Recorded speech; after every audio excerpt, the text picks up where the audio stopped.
Salam sejahtera, saya Jeanette dari Pejabat Pengguna dan Pelabur di Suruhanjaya Security Malaysia. Saya ingin mengalu-alukan penyertaan anda semua dalam sesi kami hari ini. Dana unit amanah bercirikan wakaf, pelaburan dan manfaat sosial. Bagi pihak SC, saya ingin merakamkan ribuan terima kasih kepada semua yang menyertai sesi webinar pada hari ini. Untuk sesi bulan ini, kami ingin menjemput Encik Abdul Razak Saliman, Ketua Pelaburan BIMB Investment Management Berhad. Izinkan saya berkongsi sedikit latar belakang tentang Encik Abdul Razak Saliman. Encik Razak menyertai pengurusan BIMB Investment pada Mei 2019 dan dahulunya merupakan pengurus dana ekuiti dengan permodalan Nasional Berhad.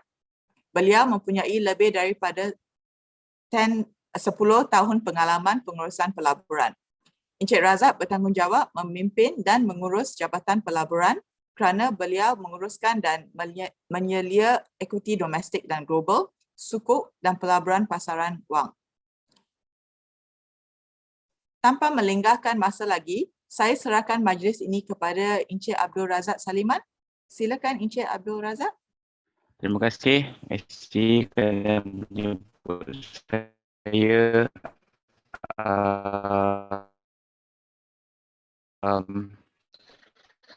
untuk acara event bulan ni. Nama saya Razak di Investment Management Berhad, dan tujuan saya dalam anda semua pada hari ini ialah untuk menerangkan sedikit mengenai dana bercirikan wakaf yang agak baru. Maafkan saya tutup video sebab agak perlahan saya internet saya hari ini. So mungkin akan ada sama ada semua orang dapat saksikan video yang saya share. Boleh tengok. Okey. Okay, so agenda presentation saya hari ini berkisar kepada 4. Yang pertama, saya akan cuba memperkenalkan kepada semua dana unit amanah bercirikan wakaf. Yang kedua, pengenalan kepada BIMB Investment sendiri, supaya anda semua kenal daripada organisasi mana saya datang dan sedikit sebanyak saya dapat kenalkan kelebihan BIMB Investment. Yang ketiga, pengenalan kepada makmur My Wakaf Fund. Ini adalah dana bercirikan wakaf yang dihasilkan oleh BIMB Investment Management Berhad berdasarkan kepada rangka kerja yang dikeluarkan oleh Securities Commission.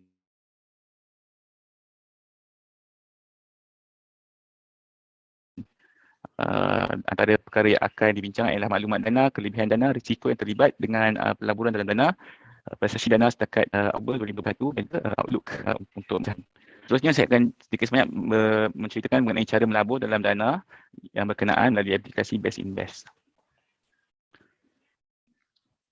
Tanpa melengahkan masa, pertama sekali, dana wakaf ni muncul selepas SC memperkenalkan rangka kerja baru, iaitu rangka kerja, rangka tindakan, rangka dalam English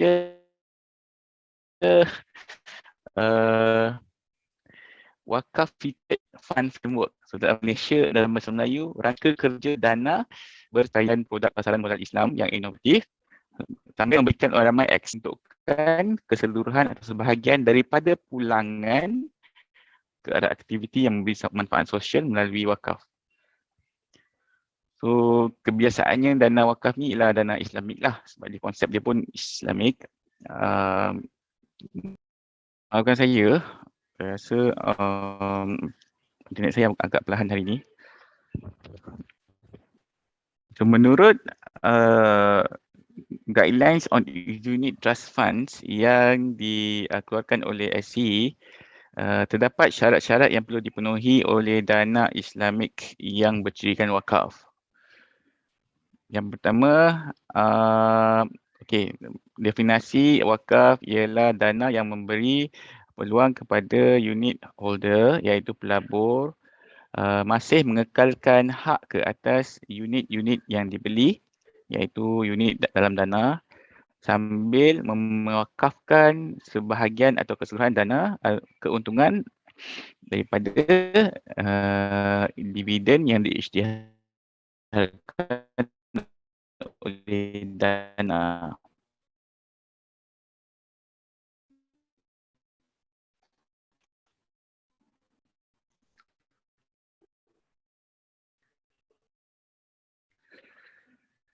So objektif untuk dana bercirikan wakaf ialah ada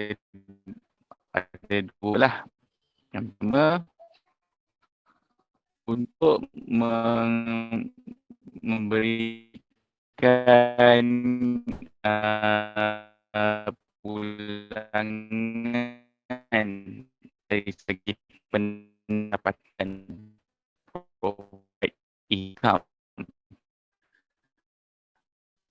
Kedua ialah untuk memberi peluang kepada pelabur untuk menghasal sebahagian atau kesemua daripada pendapatan untuk tujuan wakaf.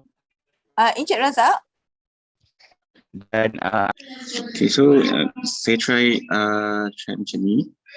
Semua orang nampak skrin saya kan? yes. Minta maaf sangat. Yeah. So kita terus ke okay. So kenapa wakaf?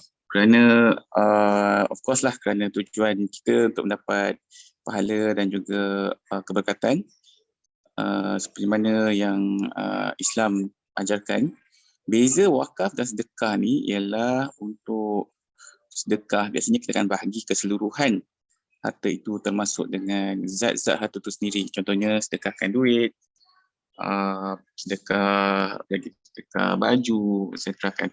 Wakaf ni pula beza dia zat untuk zat aset tu tidak terhakis lah, tidak berubah. Ini wakafkan tanah, so tanah tu still ada. Cuma orang dapat manfaat daripada kegunaan tanah tu sahaja. Wakafkan. Encik Razak? Ya? Encik Razak? Okay, sorry. Very clear now. Boleh tak kita mula dari the start? Boleh tak? Sebab I think in the beginning pun, I think a lot of people missed out your interesting presentation. Okay, saya cuba. Boleh. Thank you so much. Thank you. Okay, saya cuba untuk ringkaskan apa yang saya dah beritahu. Okay. Terima kasih semua kerana menjemput saya dan sama-sama mendengar. Moga-moga kita semua mendapat manfaat dan berkongsi maklumat mengenai dana baru yang pertama yang diadakan di Malaysia hasil daripada usaha SC mewujudkan membangunkan dana bercirikan Islam di Malaysia. So agenda presentation saya pada hari ini terutamanya ada 4 perkara. Yang pertama ialah pengenalan kepada dana unit amanah bercirikan wakaf. Yang kedua, pengenalan kepada BIM investment. Yang ketiga, pengenalan kepada makmur My Wakaf Fund iaitu dana bercirikan wakaf yang dihasilkan oleh BIM investment berdasarkan rangka kerja yang dihasilkan oleh SC. Yang terakhir sekali untuk berkongsi sedikit sebanyak cara melabur dalam makmur My Wakaf Fund melalui aplikasi Best Invest yang dapat diperolehi daripada App Store dan juga Apple Play Store, Apple App Store atau Google Play Store. Okay. Pelancaran wakaf featured fund framework atau dalam bahasa Melayu dia rangka kerja dana bercirikan wakaf oleh Securities Commission telah berlangsung pada 12 November 2020 yang mana antara tujuan pelancaran framework ini ialah untuk memperluaskan rangkaian produk pasaran modal Islam yang inovatif dan juga memberikan orang ramai akses kepada dana Islam yang memperuntukkan keseluruhan atau sebahagian daripada pulangan dana ke arah aktiviti yang memberi manfaat sosial melalui wakaf. Dan SC juga telah menggariskan ciri-ciri dana yang perlu ada pada dana untuk dikategorikan sebagai dana bercirikan wakaf. Antaranya dia perlu memberi hak kepada pelabur untuk terus mengekalkan hak milik ke atas unit-unit yang dibeli. Yang kedua, memberi peluang pada para pelabur menjedekahkan atau mewakafkan sebahagian atau keseluruhan daripada pengagihan pendapatan oleh dana tersebut. So, objektif utama dana wakaf ialah untuk pertama memberikan pendapatan kepada pelabur. Yang kedua, memberi peluang kepada pelabur untuk mewakafkan sebahagian atau keseluruhan daripada pengagihan pendapatan oleh dana tersebut. Dan penerima-penerima wakaf terhadihkan kepada mana-mana jawatankuasa Islam negeri-negeri atau mana-mana institusi atau organisasi yang diamanahkan oleh jawatankuasa Islam negeri-negeri untuk bertindak sebagai mutawali atau pengurus wakaf atau collection agent atau pengumpul wakaf untuk tujuan wakaf.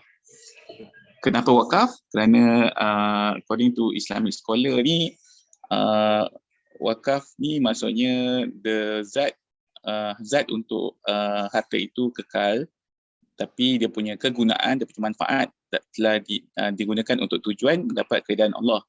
So beza dia dengan sedekah ialah sedekah ni maksudnya biasanya kita akan berikan keseluruhan termasuk zat, contohnya sedekah duit, sedekah baju dan sebagainya. Tapi wakaf biasanya zat untuk harta itu masih kekal. Maksudnya contoh kalau kita wakafkan tanah atau wakafkan pondok, so tanah atau pondok itu akan kekal, cuma manfaat atau kegunaan daripada tanah atau pondok itu diberikan kepada orang ramai. So orang ramai boleh menikmati manfaat daripada pondok itu tanpa sebenarnya memiliki pondok tersebut. So kalau zat sedekah dia dapat terus duit atau dapat terus baju tu. Kalau wakaf dia dapat guna saja cuma tapi bangunan ataupun tanah tersebut masih lagi kekal, tidak berkurangan.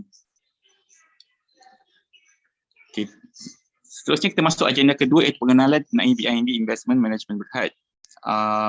BIMB Investment telah ditubuhkan pada tahun 1994. So telah berada di pasaran sejak 27 tahun lalu. BIMB Investment ialah 100% milik penuh Bank Islam Malaysia Berhad, mempunyai modal share capital sebanyak 15 juta. Setakat ini merupakan pengurus terbesar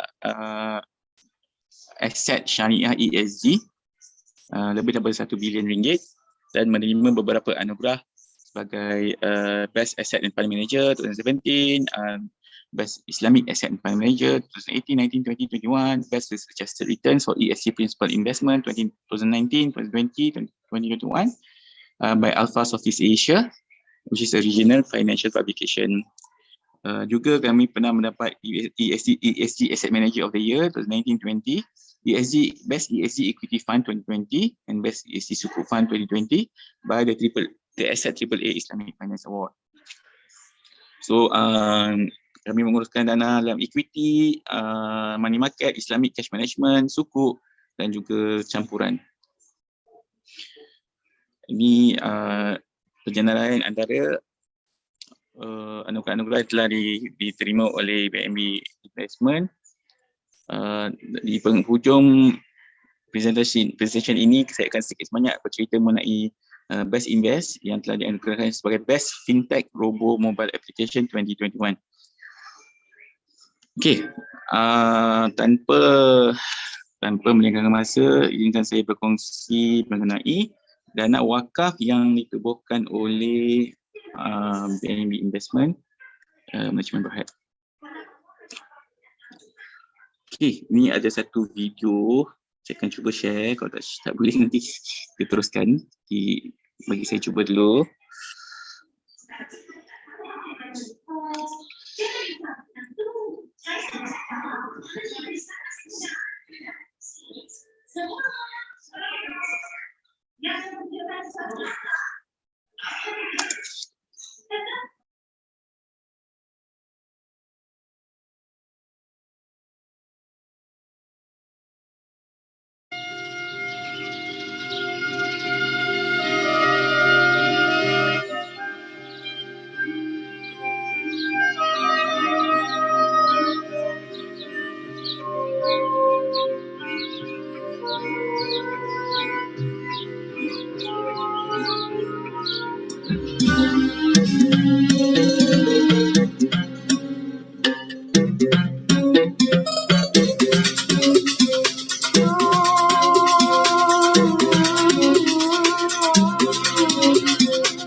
Okay, Alhamdulillah, nampaknya dia berjalan dengan lancar.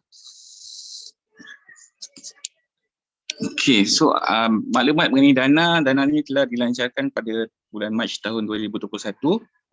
Dana jenis pendapatan untuk pelabur-pelabur yang berprofil risiko sederhana.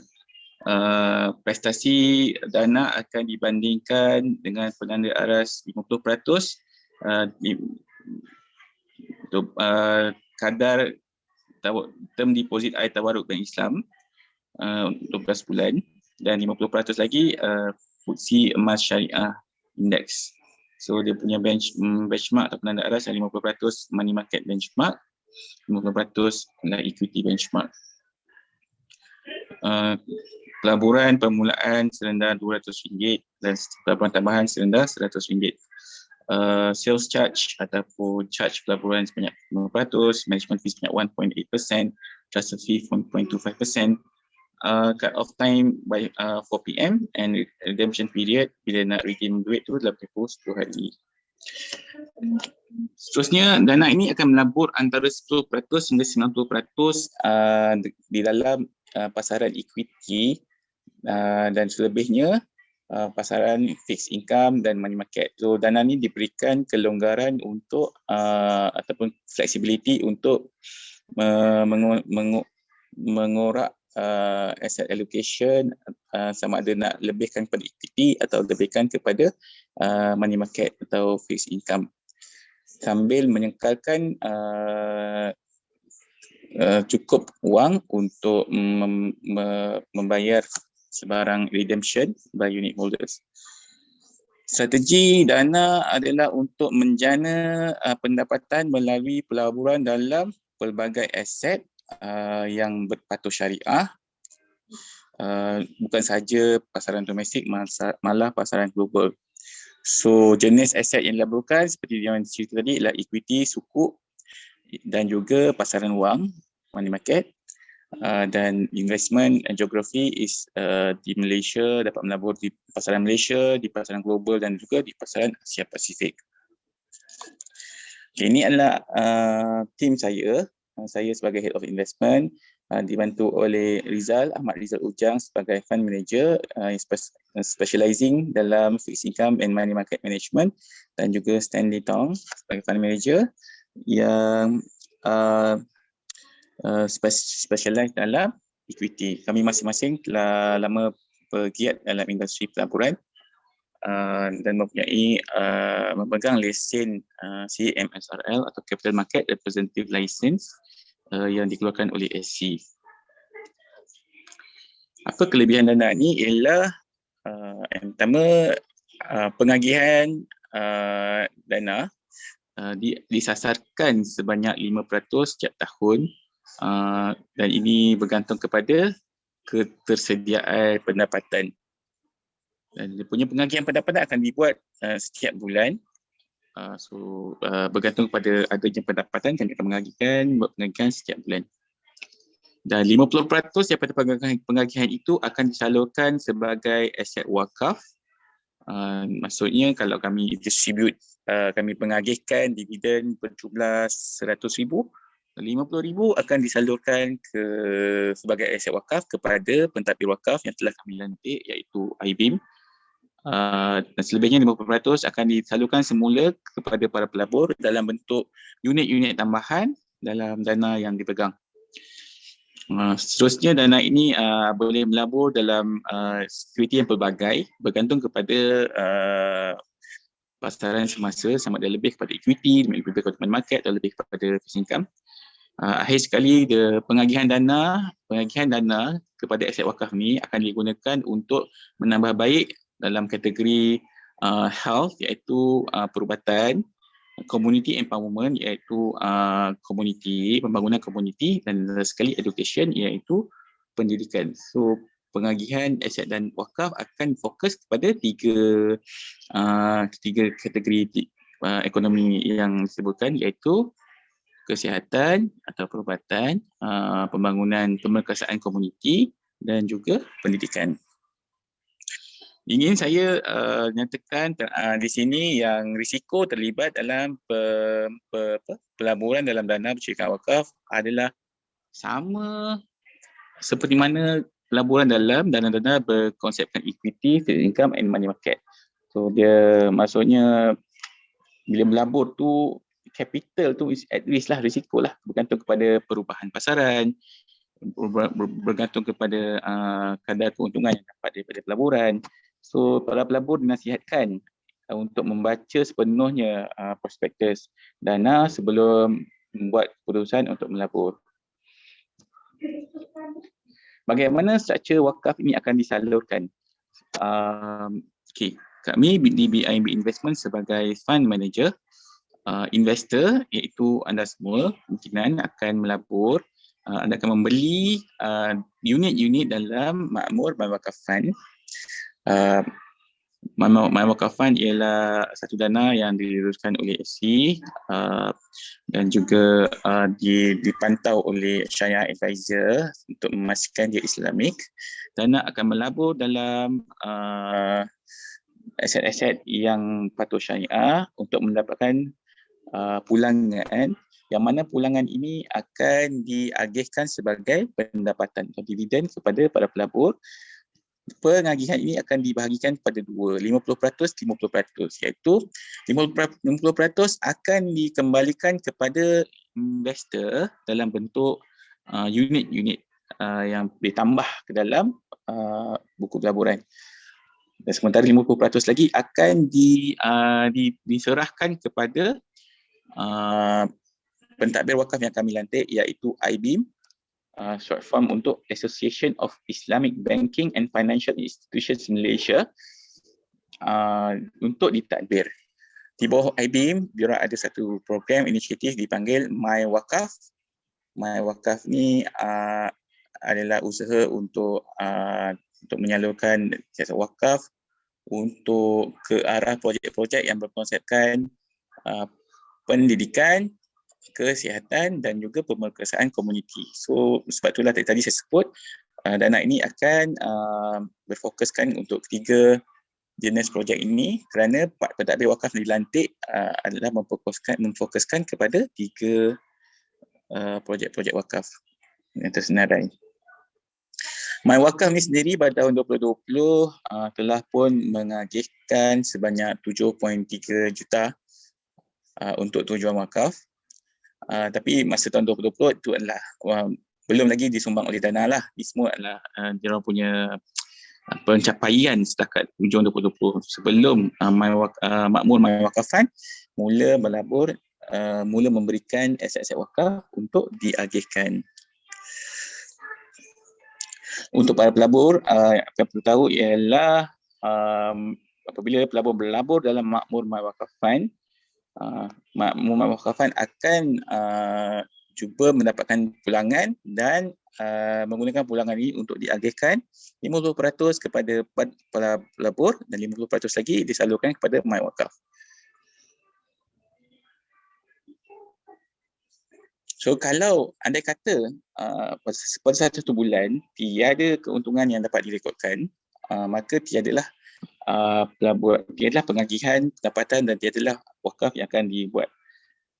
So ini semua bergantung kepada pasaran ketersediaan pendapatan. Tapi setakat ini alhamdulillah masa mula-mula je fund ni mungkin masih mula-mula macam bulan Mac, April, Mei tu macam masih lagi baru, so belum dapat menjana pendapatan, tapi setakat Jun dah mula mengagihkan setiap bulan tanpa gagal. Alhamdulillah ada sedikit sebanyak pendapatan yang diagihkan untuk tujuan wakaf dan juga balik kepada para pelapor. Ini ilustrasi lah macam mana pengiraan dana wakaf akan dilakukan. So daripada pelaburan yang dibuat, katalah mendapat keuntungan daripada penjualan equity, penjualan security sebanyak RM10,000 dan mendapat dividen daripada security yang dipegang sebanyak RM55,000 dan mendapat pendapatan daripada money market atau pasaran wang sebanyak RM20,000.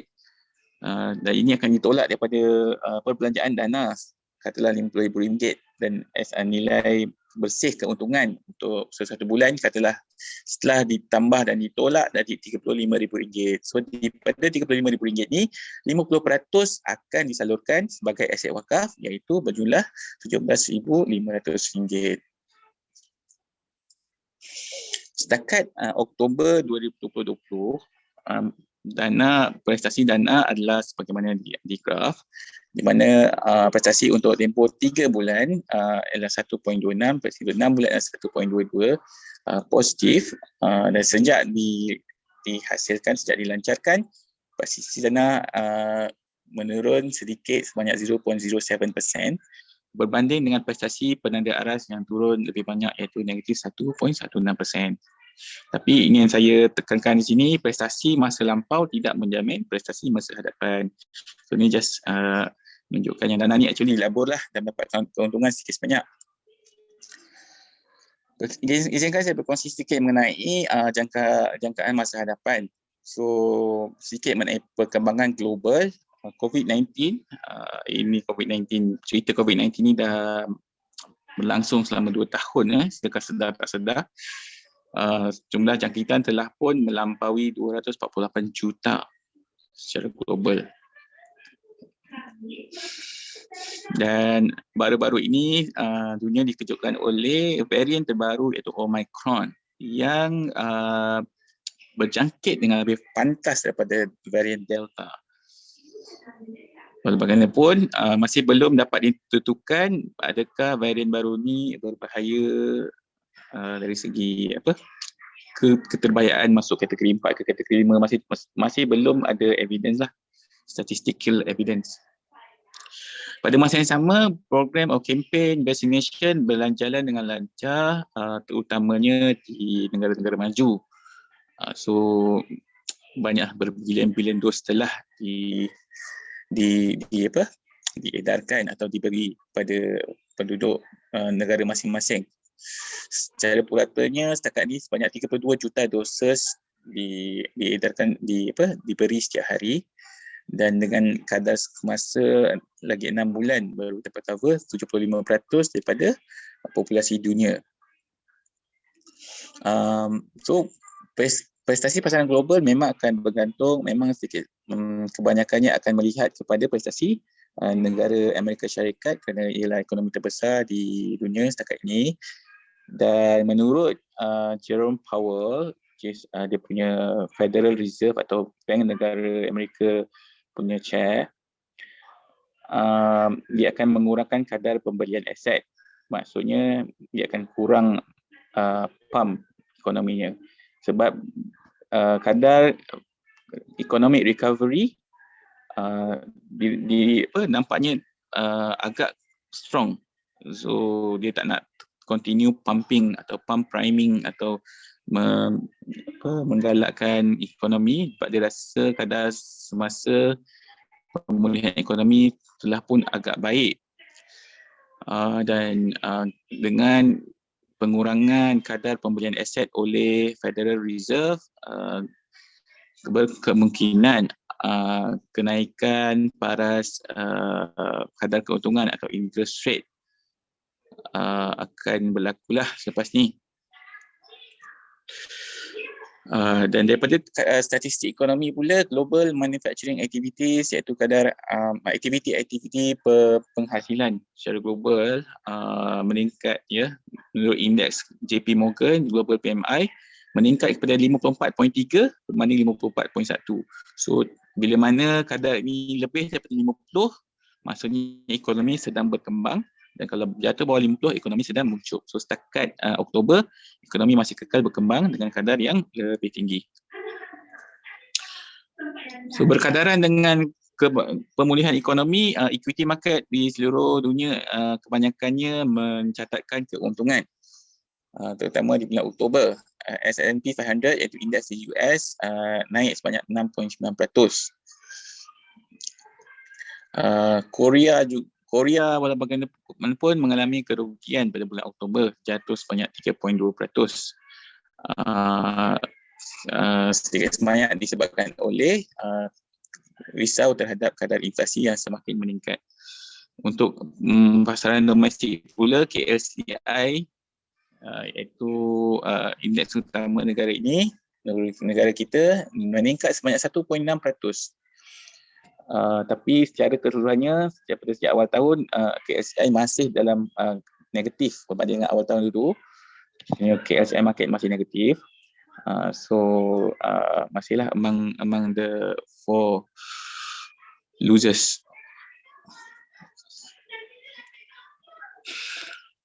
Foreign fund flow ni ialah kadar pelaburan oleh pelabur asing pada bulan Oktober, masih lagi positif. So ini adalah bulan yang ketiga di mana pelabur asing terus membeli saham-saham di bursa. So bila mana pelabur asing membeli saham-saham di bursa menunjukkan keyakinan mereka kepada ekonomi dan pasaran equity Malaysia. And selalunya bila pelabur asing masuk, equity index kita akan meningkat naik. Berbanding dengan nampak carta di bawah tu, memang sepanjang-panjang sebelum bulan Ogos tu, sepanjang-panjang tu negatif memanjang. Maksudnya dia keep on selling our market and bermula bulan Ogos barulah dia start masuk. Ogos, September, Oktober. Antara faktor dia masuk ialah yang pertama, sebab kadar vaksinasi negara kita adalah amat baik berbandingkan dengan negara jiran. Yang kedua, mungkin sebab dirasakan kita punya political situation sudah agak stabil berbanding dengan dahulu. So ni semua saya dah cerita, tapi ini adalah lebih jelas zoom in apa yang berlaku pada tahun ini. Bermula pada kadar sekitar 1,600, kita meningkat ke paras tertinggi 1,640 pada bulan Mac 2021. Kemudian merudum, turun sedikit demi sedikit ke bawah kadar 1,500 pada bulan Ogos. Dan akhirnya dengan sedikit sebanyak dibantu oleh kemasukan pelabur asing, indeks kita kembali meningkat ke paras 1,600 dan pada hujung Oktober pada paras 1,562. Selain pasaran equity, kami juga melabur dalam pasaran money market. So kami juga memerhati dan perkembangan yang berlaku pada pasaran fixed income. Pada bulan Oktober disaksikan benchmark yield meningkat antara 18 mata asas kepada 32 mata asas di Oktober. So bila yield ataupun kadar pulangan profit rate meningkat, itu bermaksud harga sukuk telah jatuh. Maksudnya ada penjual-penjual sukuk lah yang menjual dengan harga yang lebih rendah dan mengakibatkan yield meningkat. Biasanya perkembangan pasaran sukuk dan pasaran equity ni dia macam saling berlawanan. Bila equity naik, maksudnya orang positif dengan perkembangan ekonomi. Kebiasaannya pasaran fixed income akan menurun. Sebab orang pasangan fixed income ni dikatakan lebih selamat sebab mendapat pendapatan tetap setiap bulan kan, setiap kali ada pengagihan, so dia lebih selamat. Bila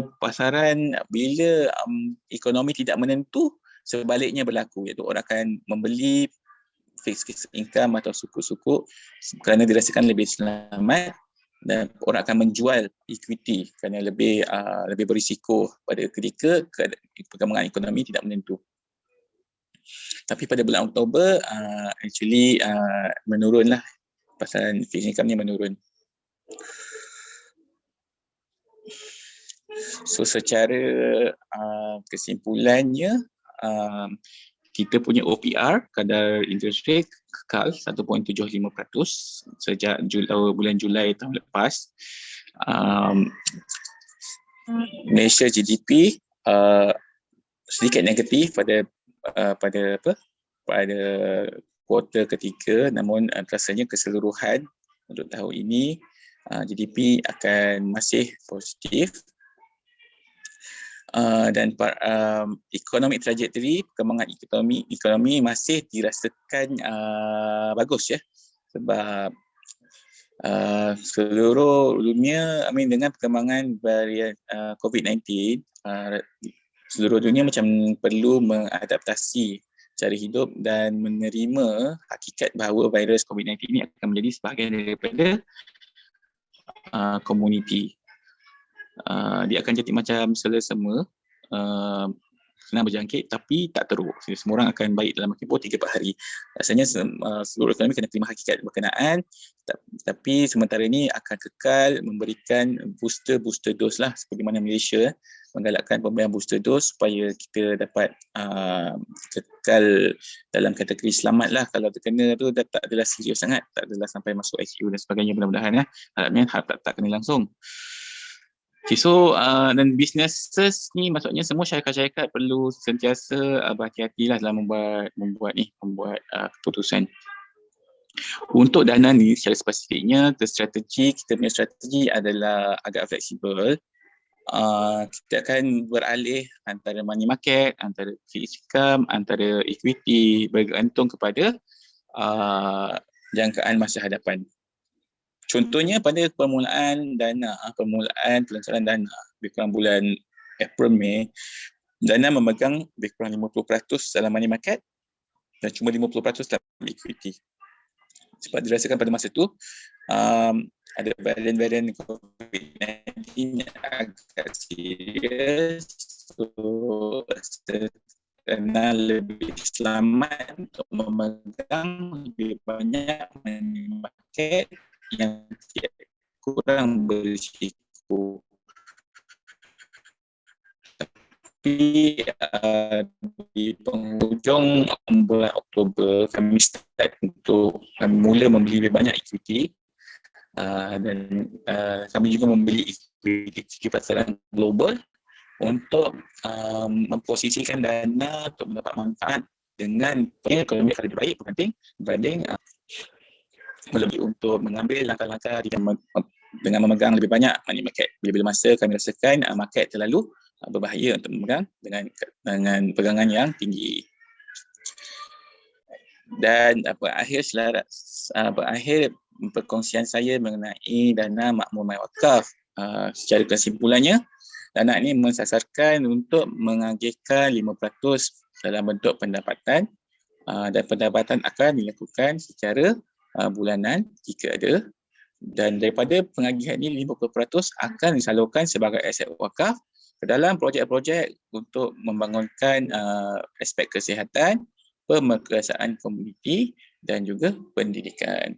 Dana ini bekerjasama dengan MyWakaf dan IBIM sebagai pentadbir wakaf. Okay, ini disclaimer untuk dana. So macam mana pun sebelum melabur, dinasihatkan untuk membaca semula dan memahami isi kandungan prospektus. Okay, seterusnya saya ingin membawa semua mengenai cara-cara melabur, cara yang paling mudah melabur dalam dana yang saya ceritakan. Jika berminat, kami ada aplikasi bernama Best Invest di dalam aplikasi Google Store, Google Play Store dan App Store. Best Invest ni kelebihan dia ialah kamu boleh melabur cuma dengan RM10. RM10 saja untuk melabur. Dan tidak ada charge jualan dikenakan untuk pelabur-pelabur yang melabur menggunakan Best Invest App. Dan sebagai aplikasi dia diwujudkan untuk menjadi simple dan mudah. Dia juga ada pilihan untuk melabur dengan bantuan robo advisor ataupun sistem yang akan mencadangkan pelaburan apa yang terbaik untuk mencapai target-target tertentu masing-masing, ya. Sebenarnya ia backed by Islamic Financial Institution sebab kami dipegang sepenuhnya oleh Bank Islam Malaysia Berhad. Non-lock-in, boleh masuk dan boleh keluar bila masa, syariah compliant, kerana BIM investment ni 100% patuh syariah. So, semua dana-dana dalam aplikasi tersebut adalah patuh compliant, patuh syariah dan sekali regulated by SC.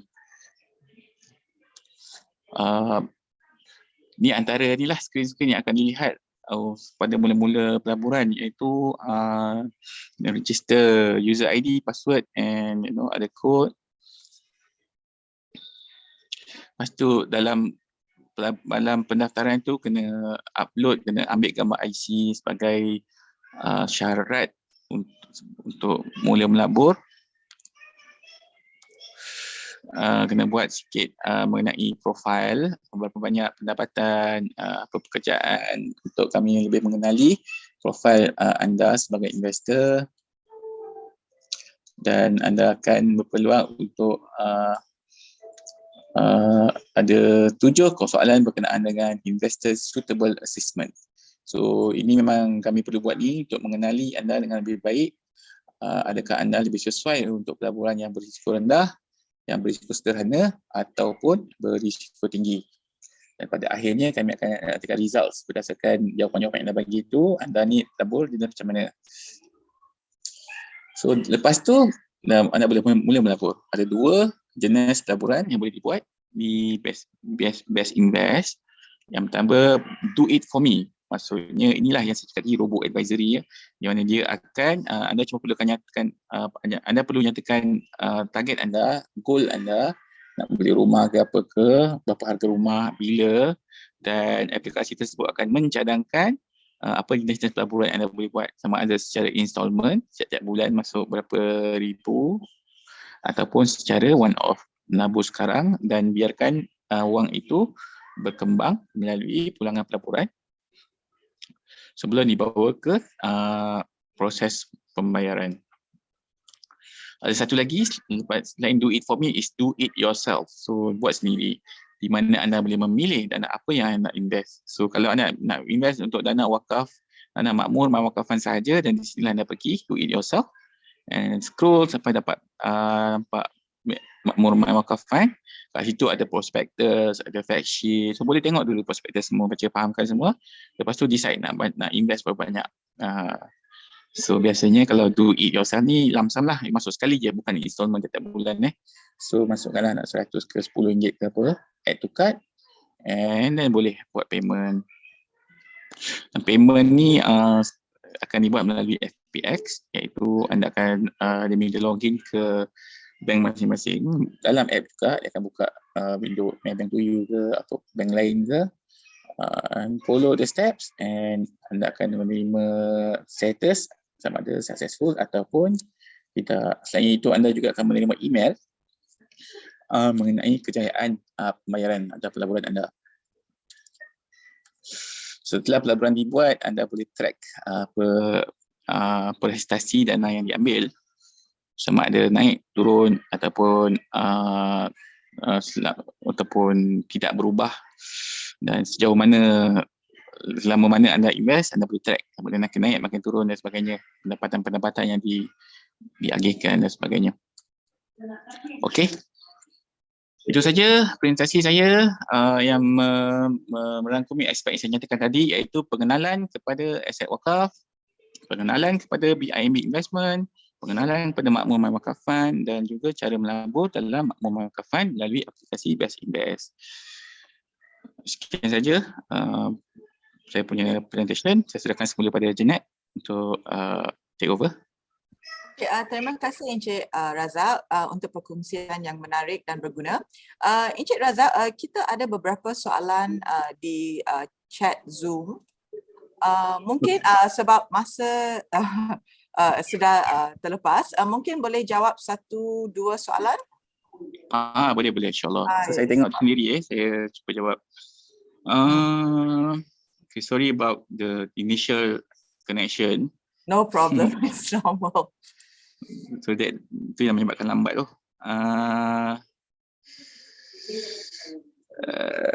Saya nampak instrumen dana wakaf boleh digunakan bagi mereka yang ingin buat wakaf tunai kerana modal itu kekal dan pulangan itu diwakafkan.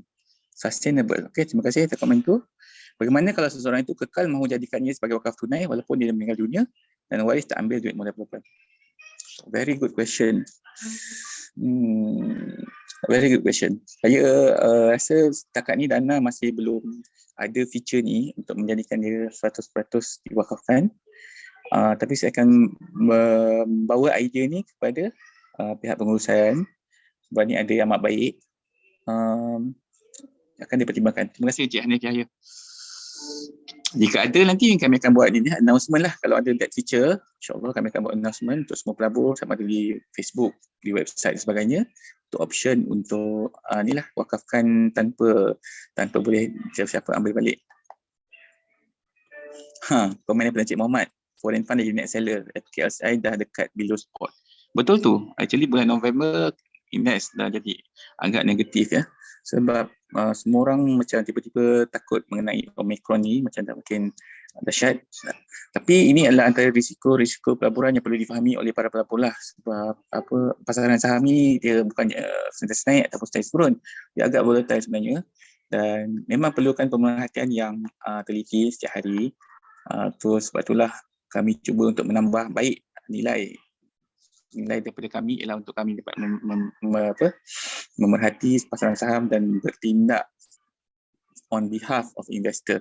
Kalau investor nak labur sendiri pun boleh juga, tapi dia perlukan masa dan komitmen yang tinggi lah.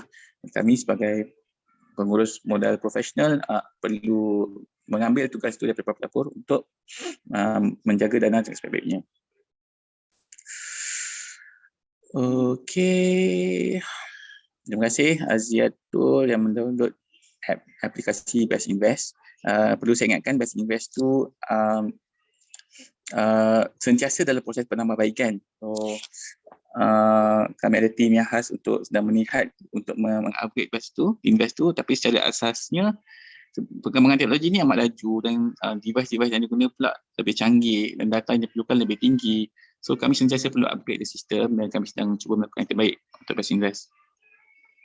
About the performance, was it deducted 50% wakaf? So performance pada fund akan tercatat dalam bentuk NAV. Bila melabur, dapat NAV tu sampai 25 sen, 24 sen dan sebagainya. Dan bila ada keuntungan performance positif, so NAV ni akan meningkat setiap hari. So anda akan boleh lihat macam ni dalam Best Invest app, meningkat sampai 24.5 sen lah ataupun 25 sen kan. Tapi bila kami buat pelaburan, dana nombor tu akan berturun lah bila dana berharga 25 sen contohnya, kami membuat pengagihan sebanyak 0.5 sen. So harga dana dalam Best Invest akan turun jadi 24.5 sen. Tapi perlu diingat pelaburan ni sebenarnya masuk balik kepada investor dalam bentuk penambahan unit.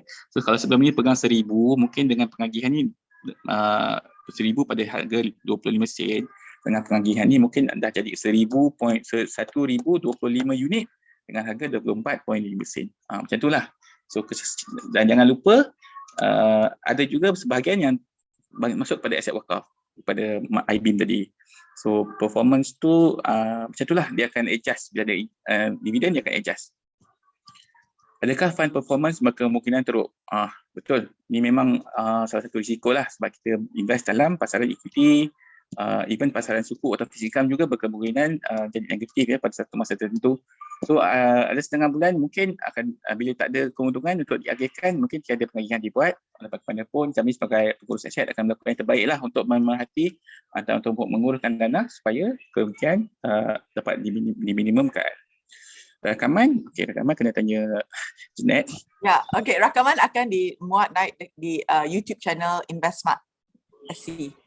Nanti I will tunjuk the slide lah, the final slide. Tak apa.